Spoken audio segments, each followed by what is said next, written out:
Darren, I can't thank you enough for being on the CEO Global Network podcast today. It's just great to have you with us. Oh, thank you, John. I'm looking forward to it. Yeah, no, so am I. And I just want to let everybody know who's listening and perhaps watching this today that you're the former president of Cisco Food Services in Edmonton. You're calling in today. We're talking today. You're in Calgary, and thank you so much for coming in. And you were also the EVP of Cisco Alberta at one time. I mean, a lot of your career was with Cisco Food Services, wasn't it? Senior VP and CFO of Cisco Food Services in Vancouver, and really been the leader of a lot of people and came up through the finance side of business, Darren. And so we're going to tap into your experience today and tap into your wisdom. I got some questions for you. Really looking forward to getting your thoughts on these. And the good news for us is that you're now a group leader and mentor with CEO Global Network in Calgary and got a great group in Calgary. Been quite involved with our global leadership training program as well. So, Darren, it's great to have you with us. Yeah, thank you, John. And thoroughly enjoying my time with CEO Global with both the group and the GLTP. It's been very enjoyable. No, well, that's great. I'm so glad to hear that. So the first question I have for you is, what was the most pivotal moment in your career, Darren, that perhaps has shaped how you lead today? It's interesting, John. Often that question is answered with an event or meeting somebody. For me, it was actually a training program. The Cisco Canada Leadership Development Program was outstanding, and it was the most pivotal in getting me prepared for my executive role as president of Cisco Edmonton. I spent about 4 years in the program where we would have a group of, let's call them high potential senior leaders. We would go away twice a year for a week and immerse ourselves in leadership development training. And I had been a leader in various roles for about 20 years previous, but never received a lot of formal training. And what the training did is it got me ready. So when I went to Edmonton, I was able to hit the ground running. I was able, in my opinion, to make a good first impression. And it was all because of the knowledge that I gained and had the time to really develop what my brand of leadership was going to be. And I'm very grateful to this day that I was able to be part of that training.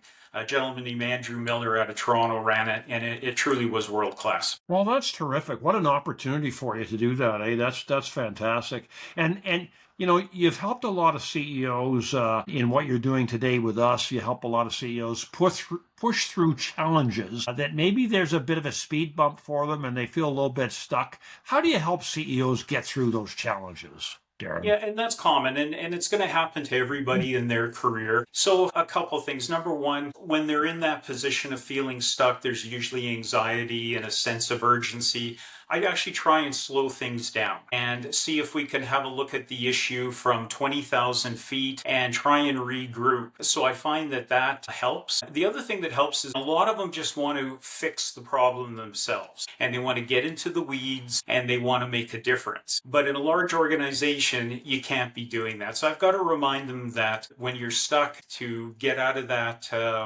issue, it's really by coaching and guiding your team. And so those are the two most common ways that I try and help our clients when they're in that stuck position. Well, it's good advice. It's great advice. And what did leading at Cisco teach you about scaling a business and getting sustainability around the growth of a business? What lessons did you learn there, Darren? So the key lesson, so obviously they're two different activities, and you probably have different strategies, one for scaling and then one for sustaining growth. The key is they have to be coordinated. And I have examples of both where we were successful and unfortunately examples where we were very unsuccessful, where we would say do a successful acquisition as part of our growth strategies, but then we really weren't ready with that acquisition for sustained growth. And all of a sudden there was a disconnect and we didn't get full value from the acquisition. So it's really important that the two activities are coordinated so you can be successful with them. Yeah, no. Well, thank you for that.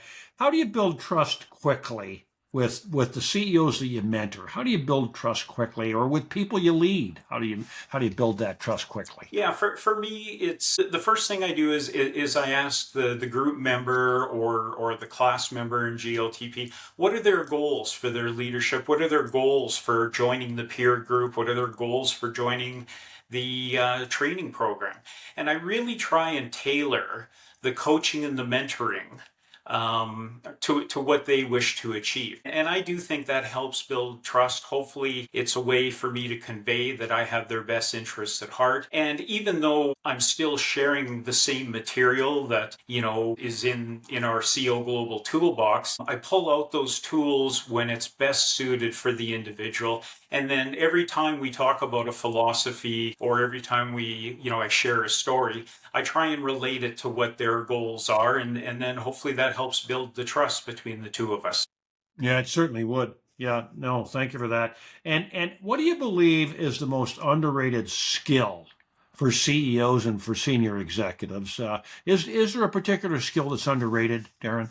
In my opinion, it's consistency and reliability with your leadership style and your communication style. If a leader, if their style is very volatile and one day they're excited and positive and then the next day they're mad at the world, it's really difficult to build trust with others. It's really difficult to build fellowship if you lack that consistency. So certainly the study of emotional intelligence helps tremendously with building that consistency and reliability. Jamel Lindo, our friend Jamel, who's our resident expert on emotional intelligence at CO Global, he always shares with the folks that, think about what is the state of mind of somebody before they go into an interaction with you, and what's their state of mind while they're in a meeting or in an interaction with you, and what's their state of mind when they leave that interaction. And really that helps kind of define your brand of leadership. Are people excited to work with you? Are they charged up and excited to be in a meeting? And do they feel pumped up leaving the interaction, or is it the opposite? And so that's where I think the consistency deserves a little bit more attention in leadership training. Yeah, that's good advice. That's very good advice. I got one more question for you, Sure. Darren, and then we'll wrap up. Okay. So one more question. How is the transition from executive roles, being the president, being the senior VP and so on, to mentoring?